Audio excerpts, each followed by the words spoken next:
MP board के कक्षा 9वीं के सभी विद्यार्थी ध्यान दें। आज की इस क्लास में वार्षिक परीक्षा की तैयारी के लिए सामाजिक विज्ञान का सेट डी हम कंप्लीट करेंगे। तो फुल सॉल्यूशन मैं आपको दूंगी। पूरे प्रश्न जो हम पढ़ेंगे सभी के आंसर आपको मिलेंगे, तो आप पूरा वीडियो लास्ट तक देखें। तो बिना किसी देरी के शुरू करते हैं प्रश्नों को। तो इस तरह के ये निर्देशांक आपके रहेंगे हिंदी और इंग्लिश दोनों में, और दोनों क्लास के बच्चों के लिए ये पेपर है। तो शुरू करते हैं। पहला प्रश्न, सही विकल्प चुनिए। पहला है कर्क रेखा किस राज्य से नहीं गुजरती है? तो कर्क रेखा उड़ीसा से नहीं गुजरती है। दूसरा है ग्रीष्म ऋतु में उत्तरी मैदानों में बहने वाली पवन को निम्नलिखित में से क्या कहा जाता है? तो लू कहा जाता है। तीसरा है भारत में सबसे कम जनसंख्या घनत्व वाला प्रदेश है? तो अरुणाचल प्रदेश सबसे कम जनसंख्या घनत्व वाला प्रदेश है।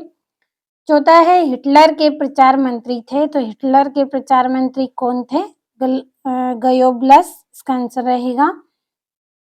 पांचवा है लोकतंत्र जनता द्वारा तथा जनता के लिए शासन है। लोकतंत्र की यह परिभाषा निम्न द्वारा दी गई है? तो अब्राहम लिंकन के द्वारा यह परिभाषा दी गई है।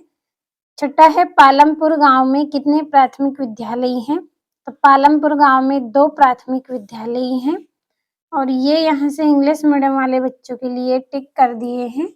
पढ़ लीजिएगा सभी को और अच्छे से समझ लीजिए सभी प्रश्नों को। और अगला आपका प्रश्न है, रिक्त स्थान की पूर्ति कीजिए। पहला है भारत के कोरामंडल तट पर सर्वाधिक वर्षा डेढ़ माह में होती है? तो अक्टूबर से नवंबर माह में होती है। दूसरा है समानता का अधिकार संविधान में वर्णित डेढ़ में से एक है? तो मौलिक अधिकार में से एक है। तीसरा है दूसरे विश्व युद्ध की शुरुआत डेढ़ में हुई थी? सितंबर 1939 में दूसरे विश्व युद्ध की शुरुआत हुई थी। चौथा है नागरिकों को का प्रतिनिधि चुनने का अधिकार डेढ़ कहलाता है? तो मताधिकार कहलाता है। पांचवा है कृषि एवं मछली पालन डेढ़ क्षेत्र में संबंधित है? तो प्राथमिक क्षेत्र से ये संबंधित है। छठा है बंगाल का अकाल डेढ़ की कमी के कारण हुआ था? तो चावल की कमी के कारण बंगाल का अकाल पड़ा था। और ये यहाँ से आपके ये रिक्त स्थान हो गए। और अगला प्रश्न, सही जोड़ी मिलाइए। पहली जोड़ी है दीदी, तो इसकी जोड़ी रहेगी आपकी रूसी साम्राज्य में सक्रिय मुस्लिम सुधारवादी। दूसरा है वाइमर गणराज्य की स्थापना, तो इसका आएगा 9 नवंबर 1918। तीसरा है वॉल स्ट्रीट एक्सचेंज, तो इसका रहेगा अमेरिका का शेयर बाजार। चौथा है कच्चा माल तथा नगद पैसा, तो इसकी जोड़ी रहेगी कार्यशील पूंजी। और चीन, तो चीन की जोड़ी रहेगी राष्ट्रीय जनसंसद। छठा है राष्ट्रीय खाद्य सुरक्षा अधिनियम, तो इसका रहेगा 1913। तो ये हो गए हैं आपके यहाँ पे 6 जोड़ियां आपकी कंप्लीट हो गई हैं। और ये यहाँ से इंग्लिश मीडियम वाले बच्चों के लिए है। और अगला आपका प्रश्न है, एक वाक्य में उत्तर दीजिए। तो पहला है किस नदी को दक्षिण भारत की गंगा कहते हैं? तो गोदावरी नदी को दक्षिण भारत की गंगा कहते हैं। दूसरा है तृतीय क्रियाकलाप के उदाहरण दीजिए। तो परिवहन, संचार, सेवाएं, ये सब क्या है? तृतीय क्रियाकलाप के उदाहरण है। तीसरा है दूसरे विश्व युद्ध की शुरुआत कब हुई? सितंबर 1939 में दूसरे विश्व युद्ध की शुरुआत हुई। चौथा है यूनानी में क्रोशिया का अर्थ होता है? तो शासन होता है इसका अर्थ। पांचवा है वर्साई की संधि कब हुई थी? 28 जून को वर्साई की संधि हुई थी। छठा है नागरिकों का प्रतिनिधि चुनने का अधिकार क्या कहलाता है? तो मताधिकार कहलाता है। और ये यहाँ से इंग्लिश मीडियम वाले बच्चे आप भी इनको अच्छे से कंप्लीट कर ले। और पांचवा प्रश्न है सत्य सत्य बताइए। पहला है भारत में जनसंख्या का वितरण समान है, तो ये असत्य है।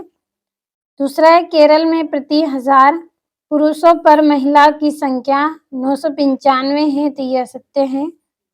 तीसरा है शोषण की अवधारणा लोकतंत्र की है, तो ये असत्य है।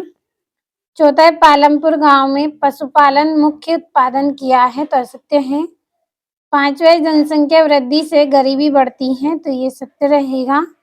और संपन्न लोग भी आपदाओं के समय खाद्य की दृष्टि से असुरक्षित हो सकते हैं, तो ये भी आपका सत्य रहेगा। तो कंप्लीट आपको अच्छे से कर लेना है सभी प्रश्नों को। 4 सेट मिलेंगे, चारों सेटों में आपके पूरे महत्वपूर्ण प्रश्न रहेंगे, तो कंप्लीट जरूर करें। और यहाँ से ये आपके 2-2 नंबर के प्रश्न हैं। इन प्रश्नों के आंसर की पीडीएफ तैयार की है आपके लिए। यदि आपको पीडीएफ लेना है तो वीडियो के डिस्क्रिप्शन में नंबर मिलेंगे, कॉल कर लीजिए, पीडीएफ आपको मिल जाएगी। और छठा प्रश्न है, कब और किस नहर के खुलने से भारत और यूरोप के बीच की दूरी कम हो गई? सातवां है व्यापारिक पवने किन्हें कहते हैं? और आठवां है वनों के 2 महत्व आपको लिखना है।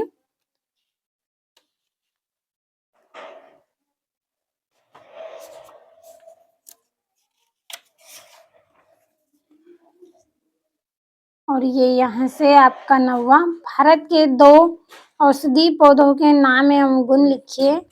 और 10वां है जीविका संकट प्राचीन राजतंत्र के दौरान फ्रांस में काफी आम थे, स्पष्ट कीजिए। और ये आपका 11वां द्वितीय इंटरनेशनल क्या था? ब्रिटिश सरकार ने बस्तर के विद्रोह को किस प्रकार दबाया, स्पष्ट कीजिए। और लोकतंत्र के खिलाफ तर्क दीजिए। तो ये आपके पूरे 2-2 नंबर के प्रश्न हैं। और 14वां है नेहरू जी के अनुसार नए भारत के सपने किस तरह विश्व से जुड़े हैं। और 15वां है भारतीय चुनाव प्रणाली के प्रमुख दोषों का वर्णन कीजिए। और 16वां है द्वितीयक क्षेत्रक से आप क्या समझते हैं। 17वां है जर्मनी पर आर्थिक महामंदी के प्रभाव की व्याख्या कीजिए। और 18वां है भारत में जनसंख्या घनत्व को प्रभावित करने वाले कारकों को उदाहरण सहित आपको लिखना है। तो 3-3 नंबर के प्रश्न हैं और काफी महत्वपूर्ण प्रश्न हैं आपके। और 19वां है मसाइल समुदाय के चारागाह उससे क्यों छीन लिए गए, कारण बताइए। और राष्ट्रपति पद के लिए निर्धारित योग्यताएं बताइए एवं उसका कार्यकाल क्या है। और ये यहाँ से भारत के मानचित्र में निम्नलिखित को आपको दर्शाना है।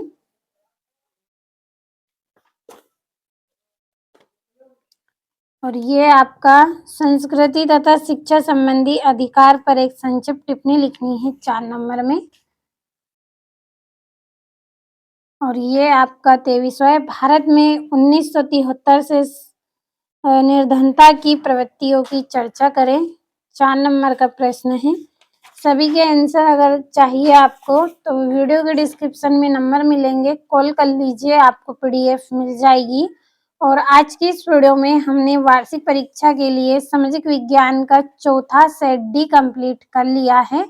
तो आप अच्छे से चारों सेटों को कंप्लीट करें, इसी में से आपका वार्षिक पेपर रहेगा।